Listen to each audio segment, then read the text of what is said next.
नमस्कार प्यारे बच्चों, सब लोग अच्छे होंगे और पढ़ाई लिखाई सुचारू कर ही रहे होंगे आप लोग। पिछली क्लास में हमने शुरू किया था सदिश तथा अदिश क्षेत्र, वेक्टर एंड स्केलर फील्ड के बारे में हमने बात की थी। सदिश क्षेत्र क्या होते हैं, अदिश क्षेत्र क्या होते हैं, कैसे क्या बनते हैं। अब इनके थोड़े डेरिवेशंस की ओर आगे बढ़ते हैं। तो लिखिए, सबसे पहले हेडिंग लगाइए फर्स्ट डेरिवेशन। और जो फर्स्ट डेरिवेशन हम पढ़ने जा रहे हैं वो है अदिश क्षेत्र की प्रवणता। हेडिंग लगाइए, अदिश क्षेत्र की प्रवणता। हेडिंग लगाओ प्यारे बच्चों, अदिश क्षेत्र की प्रवणता। अदिश क्षेत्र की प्रवणता। Gradient of scalar field. Gradient of scalar field.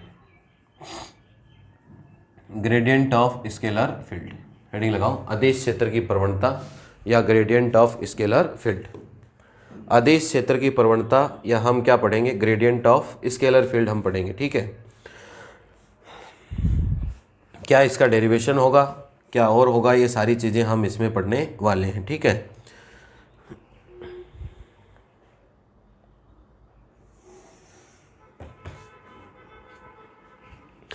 अब देखिए, सबसे पहले प्यारे बच्चों हमें क्या करना होगा। मैं अभी बता के आया हूँ कि जब अदिश क्षेत्र की बात होती है, स्केलर फील्ड की बात होती है, तो स्केलर फील्ड में या पिछली क्लासेज में हम डिस्कस कर चुके कि स्केलर फील्ड में क्या होता है मेरे दोस्तों, सम अदिश पृष्ठ लेके चलते हैं, इक्वी स्केलर सरफेसेस लेके चलते हैं। जैसे पीछे हमने एक छोटा सा डायग्राम बना के भी डिस्कस किया था। एक पृष्ठ या सरफेस S1 लिया था, एक पृष्ठ या सरफेस S2 लेके चले थे। उसी सेम कंसेप्ट पे हम यहाँ चलेंगे। तो देखिए, बनाइएगा इसमें पहले पूरा डायग्राम, फिर इसके बाद बात करते हैं हम।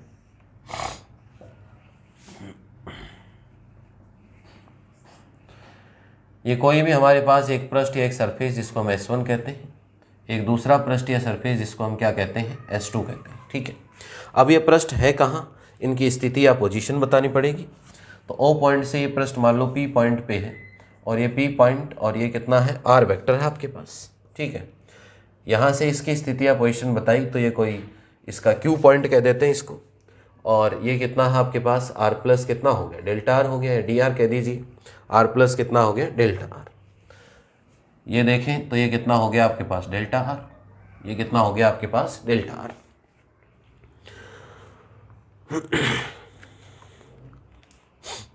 और इसका एकांक अभिलंब देखें, इसका क्या देखें, एकांक अभिलंब। यहाँ सदिश फाई है, नहीं अदिश फाई है, और यहाँ कितना है, फाई प्लस डी फाई।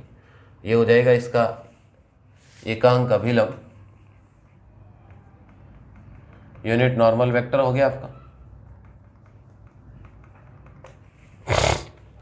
जिसको हम एन कैप कह सकते हैं। और यहाँ कोई भी पॉइंट होगा जहाँ ये मिलेगा जाके, उसे हम पॉइंट को क्या नाम दे दिया हमने, R। और ये जो डिस्टेंस है ये हो गई डेल्टा N वेक्टर। बनाइए प्यारे बच्चों इसको, इसके बाद हम बात करते हैं।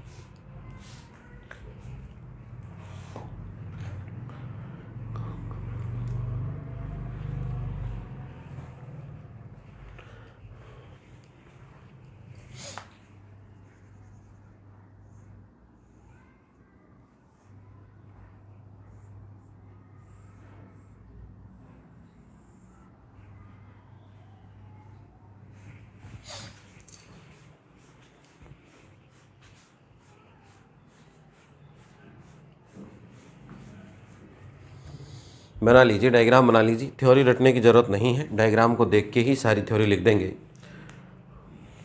देख के ही हम सारी थ्योरी लिखेंगे। ठीक है, तो बिल्कुल निश्चिंत रहिए, पढ़ने के मामले में सारी चीज़ें बहुत बेहतर ढंग से हम समझ के चलेंगे।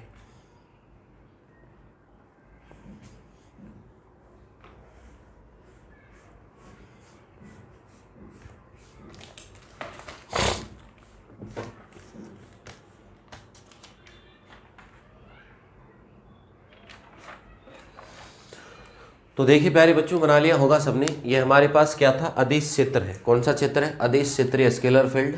स्केलर फील्ड को हमने बताया कि बात करेंगे किस में, बात करेंगे पृष्ठ या सरफेस में। तो एक पृष्ठ या सरफेस हमने S1 कंसीडर कर लिया, एक दूसरा क्या कंसीडर कर लिया, S2। जहाँ अदिश राशि का मान फाई है और ये कितना हो गया, फाई प्लस डी फाई या डेल्टा फाई कह सकते हैं। इसका स्थिति सदिश या पोजीशन कोई पॉइंट P से देखा तो R, इसका देखा कोई पॉइंट P से R प्लस डेल्टा R, ये डेल्टा R हो गया। ये नॉर्मल हो गया इसका, तो ये सबसे कम डिस्टेंस होती है। अरे भाई लंबवत दूरी होती है, एक मैथ्स में नॉर्मल सी बात करते हैं कि जब दो लाइन होती हैं आपके पास, एक तो ये दूरी देखते हो, एक ये देखते हो, जो नॉर्मल डिस्टेंस, जो परपेंडिकुलर डिस्टेंस होती है, लंबवत जो दूरी होती है वो सबसे न्यूनतम या मिनिमम डिस्टेंस होती है। सबसे मिनिमम डिस्टेंस कौन सी होती है? दो चीज़ों के बीच की लंबवत दूरी। तो जितनी भी डिस्टेंस है S1 और S2 के बीच में, उन सब में से मिनिमम कौन है? डेल्टा n है। ठीक है, आप लिखिए इसकी थ्योरी में यही लिखना आपके पास।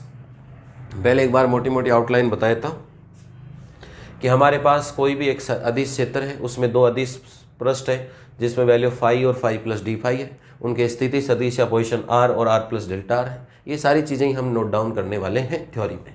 बस थोड़ा सिस्टम से लिखवा देता हूँ, बाकी एक बार लिख लोगे तो फिर अपने आप ही चीज़ें याद होती चली जाएंगी। लिखिए, माना कि किसी अदिश क्षेत्र में दो नियत अदिश राशि, माना कि किसी अदिश क्षेत्र में दो नियत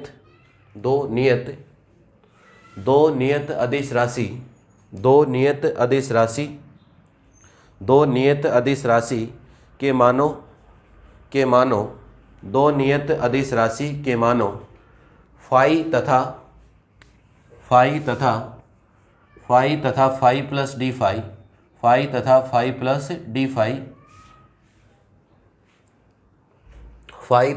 प्लस डी फाई के सम अदिश पृष्ठ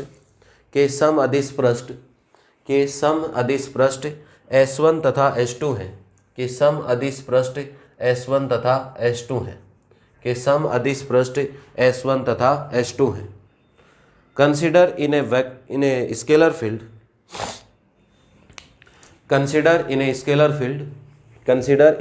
field two equiscalar surfaces S1 and S2.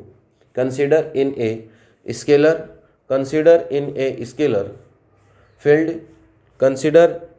in a scalar field two equi scalar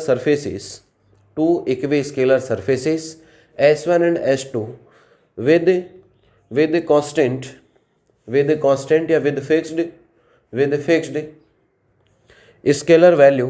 with fixed scalar value phi and phi plus d phi respectively, with fixed scalar value phi and phi plus d phi respectively।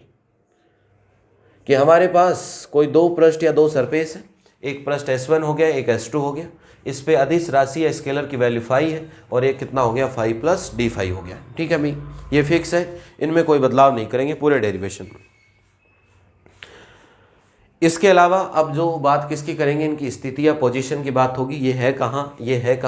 तो स्थिति या position हमेशा किससे देखी जाती है? मूल बिंदु या ओरिजिन पॉइंट से देखी जाती है। तो मूल बिंदु या ओरिजिन पॉइंट बताएंगे पहले और उसके बाद में स्थिति बताएंगे। यहाँ मूल बिंदु O पर स्थित है, here origin at point O, here origin point at O, यहाँ मूल बिंदु O पर स्थित है,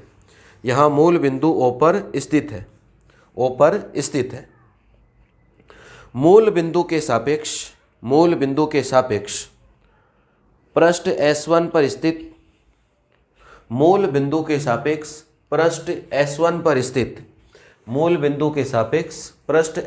पर स्थित किसी बिंदु P का स्थिति सदिश R है। मूल बिंदु के सापेक्ष पृष्ठ S1 पर स्थित किसी बिंदु P का स्थिति सदिश R vector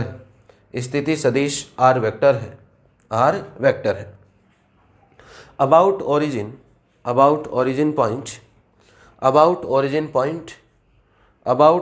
point position vector of any point P of surface S is R। Position vector of any point P of surface S1 is R कि भाई S1 है वो कहाँ है? उसका स्थिति सदिश कितना है? R है। उसका पोजीशन वेक्टर कितना है? R है। अब S2 की बात और है, तो लिखिए पृष्ठ S2 के किसी बिंदु Q का, पृष्ठ S2 के किसी बिंदु Q का पृष्ठ S2 के किसी बिंदु Q का स्थिति सदिश r प्लस डेल्टा r है। पृष्ठ S2 के किसी बिंदु Q का स्थिति सदिश r प्लस डेल्टा r है। Q का स्थिति सदिश r प्लस डेल्टा r है। Position vector of any point Q of surface S2, position vector of any point Q of surface S2, position vector of any point Q of surface S2 is r plus delta r, is r plus delta r, is r plus delta r, is r plus delta r, is r plus delta r। तो ये बात हो गई इनके position vector की, ये बात हो गई इनके पोजीशन वेक्टर की, ये बात हो गई इनके पोजीशन वेक्टर की।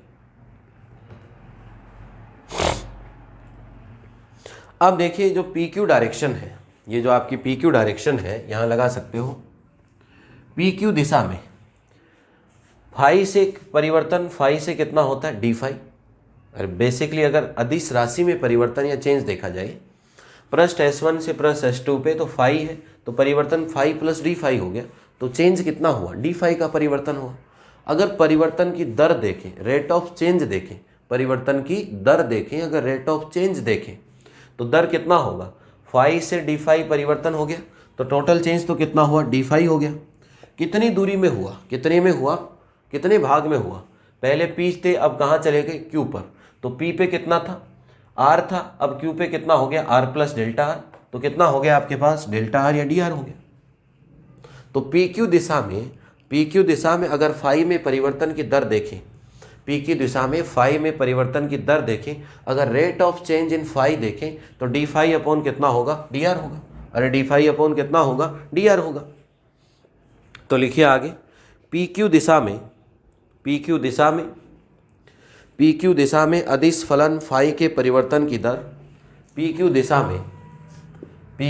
में अदिश फलन फाई के परिवर्तन की दर, PQ दिशा में अदिश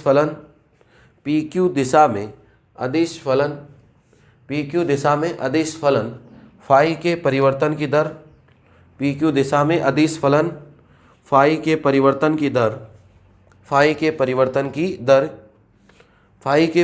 की दर is equal to del phi upon del r, is equal to del phi upon del r. The rate of change of scalar function phi in PQ direction,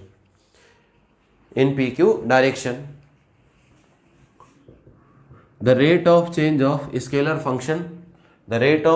scalar function phi in PQ direction is del phi upon del r।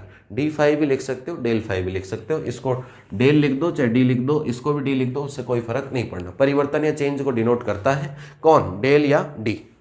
परिवर्तन या change को denote करता है कौन, del या D करता है।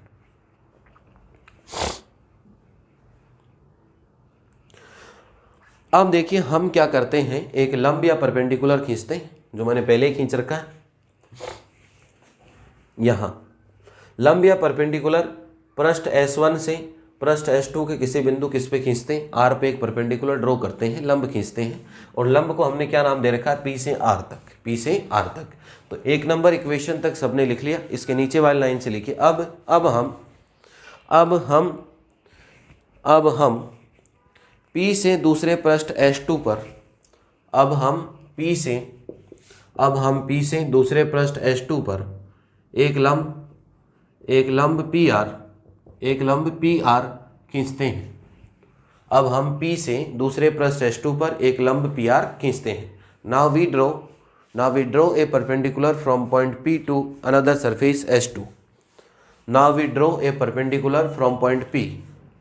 Now we draw a perpendicular, bracket में लिख सकते हो PR. Now we draw a perpendicular PR from point P to the another surface S2. To the another surface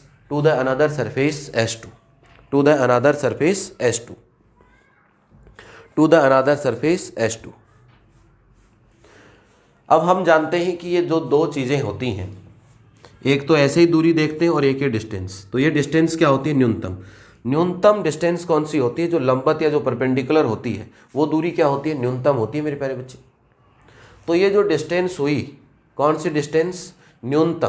भाई ऐसे तो देखो S1 से S2 के बीच में दूरी डेल्टा r भी है, S1 से S2 के बीच में दूरी डेल्टा n भी है, लेकिन न्यूनतम या मिनिमम कौन सी होती है, अभिलंब की दिशा में, नॉर्मल डायरेक्शन परपेंडिकुलर होगी, तो परपेंडिकुलर कितनी होगी, PR होगी, डेल्टा n होगी, यही तो होगी मिनिमम डिस्टेंस। तो लिखिए प्यारे बच्चों नीचे, पृष्ठ S1 तथा S2 के मध्य न्यूनतम दूरी, पृष्ठ S1 तथा S2 के मध्य न्यूनतम दूरी, पृष्ठ S1 तथा S2 के मध्य न्यूनतम दूरी, पृष्ठ S1 तथा S2 के मध्य न्यूनतम दूरी PR is equal to delta n है, PR is equal to delta n है। The minimum distance between surfaces S1 and S2, the minimum distance between surfaces S1 and S2, the minimum distance between surfaces S1 and S2, PR is equal to delta n, PR is equal to delta n। अब अगर इस S1 से S2 इस दिशा में गए थे तो flux में परिवर्तन हम चेंज कर चुके, कितना होता है, del phi upon del r. अब भी तो S1 से S2 ही जा रहे हैं, तो S1 से S2 जा रहे हैं तो फाई, और यहाँ कितना है, फाई प्लस डी फाई है, डेल फाई। लेकिन इस बार परिवर्तन कितनी दूरी के लिए हुआ, डेल्टा n के लिए। तो इस बार अगर परिवर्तन देखें, पहले कौन सी डायरेक्शन में चेंज देखा था, परिवर्तन की दर या रेट ऑफ चेंज कौन सी डायरेक्शन में देखा था, PQ डायरेक्शन में देखा था।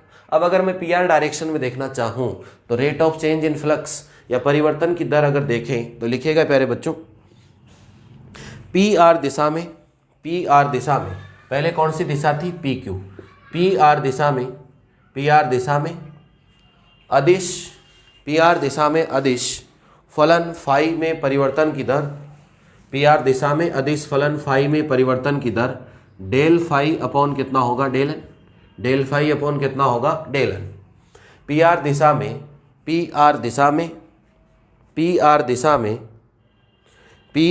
में अदिश फलन फाई में परिवर्तन की दर या फाई के परिवर्तन की दर del phi upon D N, del phi upon D N. The rate of change of scalar function phi, the rate of change of scalar function phi in PR direction equal to del phi upon del N. The rate of change of scalar function phi in PR direction equal to del phi upon del N, del phi upon del N.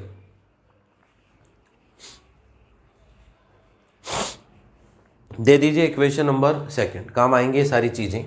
इसको दे दीजिए मेरे बच्चों equation number second. Equation number क्या देंगे, इसको second देंगे, ठीक है।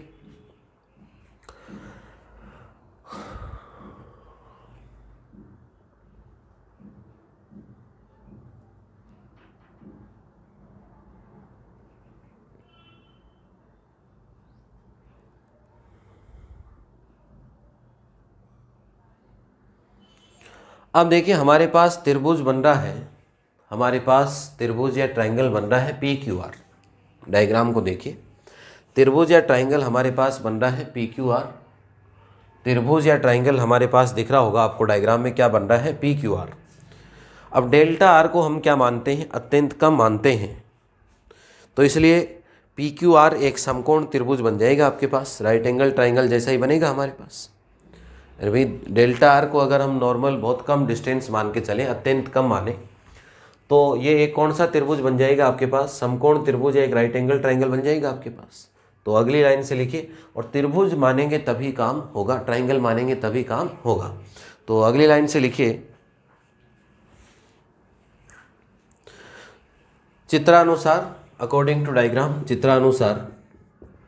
चित्रानुसार या अकॉर्डिंग टू डायग्राम, त्रिभुज या ट्रायंगल PQR, त्रिभुज या ट्रायंगल PQR से, त्रिभुज या ट्रायंगल PQR से। अब त्रिभुज या ट्रायंगल PQR की अगर बात करें तो ये एंगल कोई होगा, थीटा मान लेते हैं इसको, ये एंगल कितना है, थीटा, ठीक है। अब PQR से अगर देखें कॉस थीटा, तो कॉस थीटा कितना होगा, PR अपॉन PQ।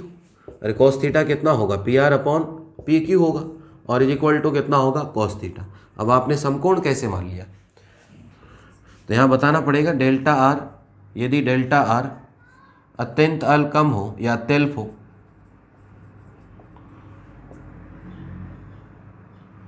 तब त्रिभुज पी क्यू आर को समकोण मानते, समकोण मानते। If value of delta r is too less, if value of delta r is too less, then triangle PQ are considered as right angle triangle, समकोण त्रिभुज मानते हैं। त्रिभुज लिखना चाहो तो लिख सकते। यदि डेल्टा आर अत्यल्प हो तब डेल्टा पी क्यू आर को समकोण त्रिभुज मान सकते हैं।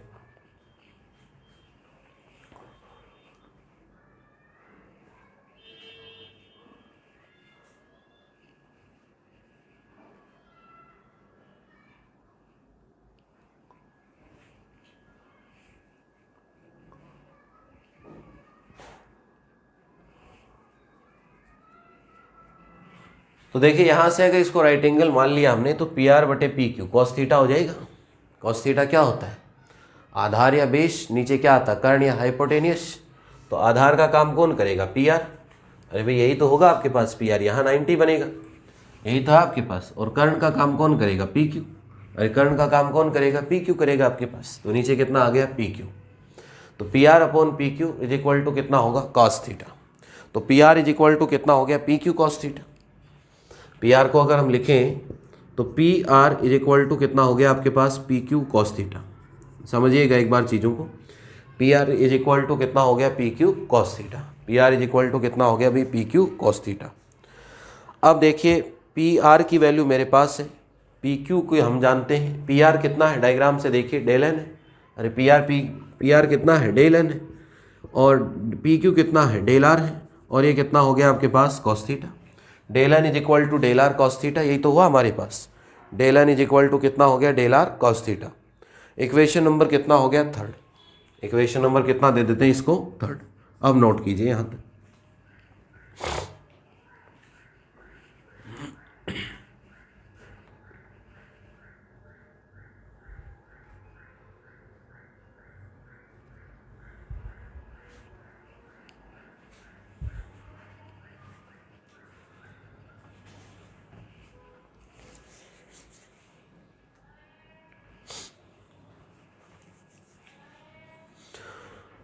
तो यहाँ तक नोट कीजिए प्यारे बच्चों, इसके बाद हम डिस्कस करते हैं आगे की चीज़ें।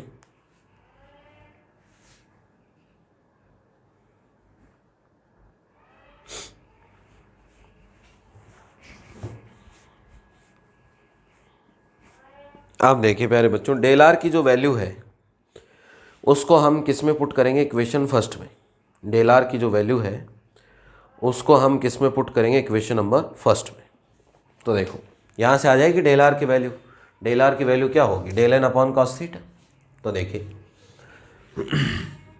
डेल आर का मान, डेल आर का मान समीकरण 1 में रखने पर, समीकरण 1 में रखने पर, डेल आर का मान समीकरण 1 में रखने पर, putting value of del r, putting value of del r, putting value of del r in equation first, in equation first. कि फर्स्ट इक्वेशन में हम वैल्यू किसकी पुट करने जा रहे हैं? डेल आर की। अब जैसे ही फर्स्ट इक्वेशन में डेल आर की हम वैल्यू पुट करेंगे तो देखो क्या होगा। क्या लिखा हुआ था यहाँ? पी क्यू दिशा में फाई में परिवर्तन की दर। तो बात तो पूरी लिखनी पड़ेगी। तो पी क्यू दिशा में, पी क्यू दिशा में अदिश फलन, अदिश फलन फाई के परिवर्तन की दर, के परिवर्तन की दर, के परिवर्तन की दर,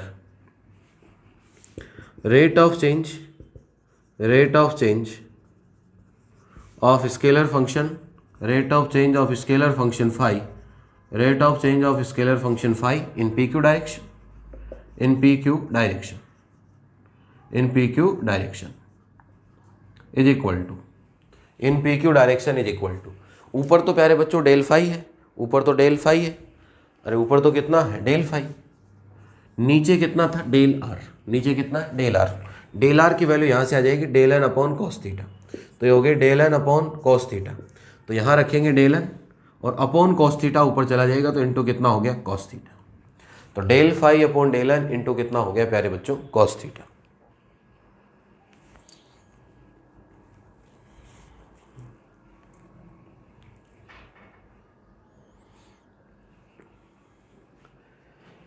भाई यही तो हुआ हमारे पास। ये कितना था आपके पास, या लिखना चाहो तो इसी की तो वैल्यू रखी है हमने, del phi upon del are की। Del phi upon del are की हमने वैल्यू रख दी, del phi upon del N.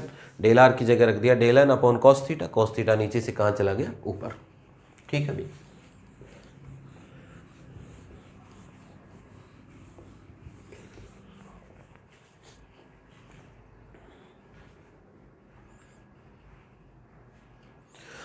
अब देखिए पी क्यू डायरेक्शन में ये तो क्या हुई, परिवर्तन की दर हुई।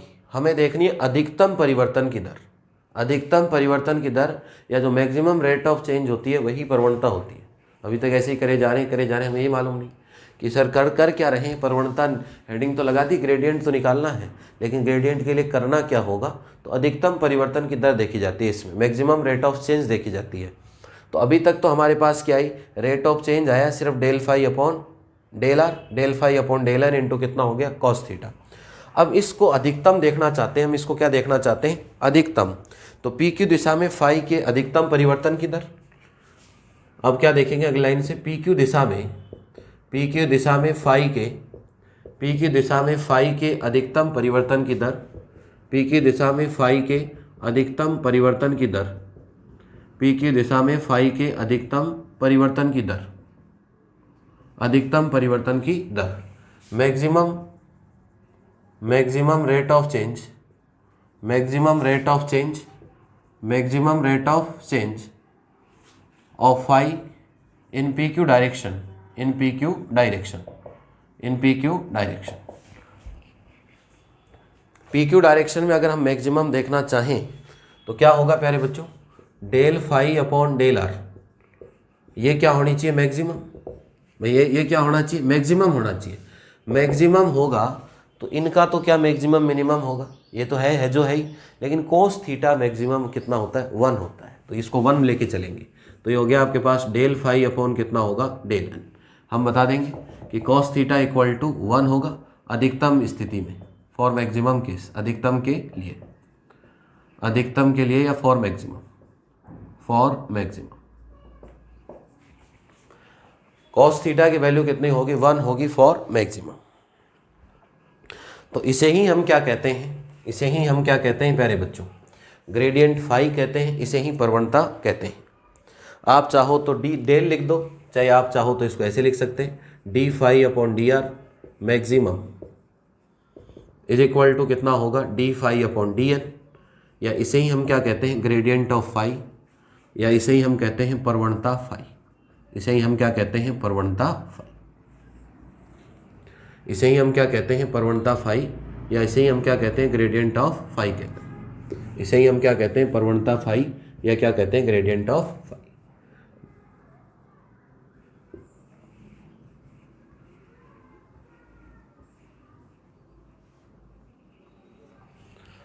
तो d phi upon D r कह दो, चाहे डेल फाई कह दीजिए, maximum d phi upon D n कह दीजिए चाहे, और इसे ही हम क्या कहते हैं, ग्रेडियंट फाई या प्रवणता फाई।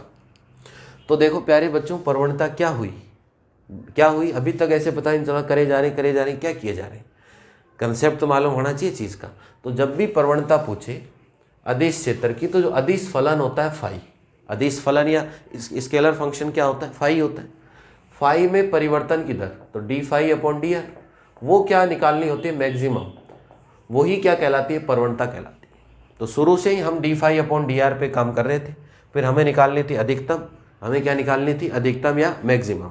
तो इस तरीके से इसको हमने क्या किया, सॉल्व किया। तो यहाँ तक नोट कीजिए, और इक्वेशन 3 तक दे दिया, तो इसको दे दीजिए इक्वेशन नंबर 4।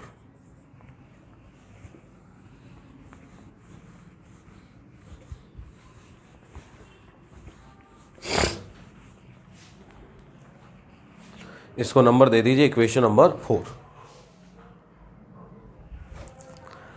अब इसकी डेफिनेशन बना देंगे, यहीं से डेफिनेशन बना देंगे। अब आपको मालूम चला होगा कि अधिकतम परिवर्तन की दर है वो हुई है d phi upon D n. D n कह दीजिए जिसे डेल्टा एन। डेल्टा एन कौन सी दिशा में है, एकांक अभिलंब या यूनिट नॉर्मल डायरेक्शन है। तो यूनिट नॉर्मल डायरेक्शन में ही हमेशा कौन सी चीज़ प्राप्त होती है आपको, प्रवणता या ग्रेडियंट प्राप्त होता है। एक तो ये चीज़ मालूम चली, तो यहाँ तक 4 तक लिखिए। 4 के लिखने के बाद लिखिए अदिश फलन फाई के परिवर्तन की दर, अदिश फलन फाई के, नीचे लिखिए अदिश फलन फाई के परिवर्तन की दर, अदिश फलन फाई के परिवर्तन की दर, परिवर्तन की दर सम अदिश पृष्ठ के लंबवत दिशा में, सम अदिश पृष्ठ के, सम अदिश पृष्ठ के लंबवत दिशा में, सम अदिश पृष्ठ के लंबवत दिशा में अधिकतम होती है, सम अदिश पृष्ठ के लंबवत दिशा में अधिकतम होती है, सम अदिश पृष्ठ के लंबवत दिशा में अधिकतम होती है। The maximum rate of change of, the maximum rate of change of scalar function phi, the maximum rate of change of scalar function phi for equiscalar surfaces, the maximum rate of change of, the maximum rate of change of scalar function phi in equi scalar surfaces, the maximum rate of change of, the maximum rate of change of scalar function phi in equi scalar surfaces, in equi scalar surfaces, in equi scalar surfaces is in normal direction, in normal direction, in normal direction। किसी अदिश क्षेत्र में, आगे लिखिए किसी अदिश क्षेत्र में, किसी अदिश क्षेत्र में, किसी अदिश क्षेत्र में इन एनी स्केलर फील्ड, किसी अदिश क्षेत्र में अदिश फलन के अधिकतम परिवर्तन की दर को, किसी अदिश क्षेत्र में अदिश फलन के अधिकतम परिवर्तन की दर को, किसी अदिश क्षेत्र में अदिश फलन के अधिकतम परिवर्तन की दर को, अधिकतम परिवर्तन की दर को, अधिकतम परिवर्तन की दर को, अधिकतम परिवर्तन की दर को, अधिकतम परिवर्तन की दर को अदिश क्षेत्र की प्रवणता कहते हैं, अधिकतम परिवर्तन की दर को अदिश क्षेत्र की प्रवणता कहते हैं। In a scalar field, in a scalar field the maximum rate of change of scalar function phi, in a scalar field the maximum rate of change of, the maximum rate of change of scalar function phi, scalar function phi is called gradient of, is called gradient of that field, is called gradient of that field। कि भाई इस क्षेत्र की प्रवणता कितनी होगी, उसके लिए आपको क्या करना होगा कि जो अदिश फलन होता है उसके परिवर्तन की दर, तो परिवर्तन की दर बेसिक तो d phi upon D r होती थी, लेकिन d phi upon D r से काम नहीं चलने वाला। उसका कौन सा केस देखना, आपको मैक्सिमम देखना है। मैक्सिमम देखना है तो नीचे कम वैल्यू होनी चाहिए, तो सबसे कम वैल्यू कौन सी होती है, लंबवत या परपेंडिकुलर, तो डी फाई अपॉन कितना हो गया, डी एन। इसे ही हम क्या कहते हैं, ग्रेडियंट ऑफ फाई, या क्या कहते हैं, प्रवणता फाई। तो ये डेरिवेशन हो गया प्यारे बच्चों। अब दिमाग में एक चीज़ क्लियर हो जानी चाहिए आप लोगों के लिए कि ग्रेडियंट ऑफ फाई या प्रवणता फाई का मतलब कि जब सम अदिश पृष्ठ होते हैं तो उनमें जो परिवर्तन की दर होगी किसकी, अदिश फलन की, स्केलर फंक्शन की, तो परिवर्तन कितना हुआ, डी फाई, और दर देखनी हो तो डी आर, और ये क्या होनी चाहिए, मैक्सिमम होनी चाहिए। तो उसे हम क्या कहते हैं फिर, प्रवणता या ग्रेडियंट कहते हैं। उसे हम क्या कहते हैं, प्रवणता या ग्रेडियंट कहते हैं। तो ग्रेडियंट जब भी आएगा तब आपके दिमाग में चलना ही चाहिए, तब आपके दिमाग में ये चलना ही चाहिए। अगर एकांक सदिश की भाषा में लिखें तो और भी लिख सकते हैं, एन कैप लगा के लिख सकते हैं, लेकिन उसकी कोई खास आवश्यकता नहीं है। इसको हम ऐसे भी लिख सकते हैं, लिखना चाहो तो आप अगर इसको लिखना चाहो या लगा के ऐसे भी लिख सकते हैं। एकांक सदिश या यूनिट वेक्टर में देखें, एकांक सदिश रूप में in form of unit vector, तो इसको ऐसे भी लिख सकते हैं, D phi upon D R maximum N cap, ये हो जाएगा आपके पास D phi upon D N, कितना हो जाएगा एन कैप। इसे क्या कहते हैं हम, ग्रेडियंट ऑफ फाई, इसे हम क्या कहते हैं, ग्रेडियंट ऑफ फाई, ऐसे भी लिख सकते हैं एकांक सदिश रूप में या इन फॉर्म ऑफ यूनिट वेक्टर। तो एग्ज़ाम के लिए बहुत इंपॉर्टेंट डेरिवेशन है। इसी डेरिवेशन का कार्तीय रूप और पढ़ेंगे हम, कार्टेशियन फॉर्म भी होती है इसकी। कार्तीय रूप का मतलब एक्स वाई जेड में डेरिवेशन बनाएंगे। ये किस में चल रहा था, आर में, और अब जो हम डेरिवेशन बनाएंगे वो किस में बनाएंगे, एक्स वाई जेड में। तो उसे क्या कहते हैं, कार्तीय रूप या कार्टेशियन फॉर्म। तो इतना पढ़िएगा, इसको अच्छे से समझिएगा, इसी को काम में लेते हुए हम आगे चलेंगे और इसी की सहायता से हम क्या निकालेंगे, आगे इसको कन्वर्ट कर लेंगे, घटक या कंपोनेंट ले लेंगे। इसके 3 घटक होते हैं आर के, एक्स वाई जेड, और उनको लेते हुए सोल्व करते हुए हम कौन सा रूप पढ़ लेंगे, कार्तीय रूप या कार्टेशियन फॉर्म। पढ़ते रहिएगा प्यारे बच्चों, नोट्स बनाते रहिएगा। कोई समस्या आ ही नहीं सकती, अपन है तो फिर क्या समस्या है। और लेकिन रेगुलर स्टडी बहुत ज़रूरी है। मिलते हैं अगली क्लास में। धन्यवाद सर।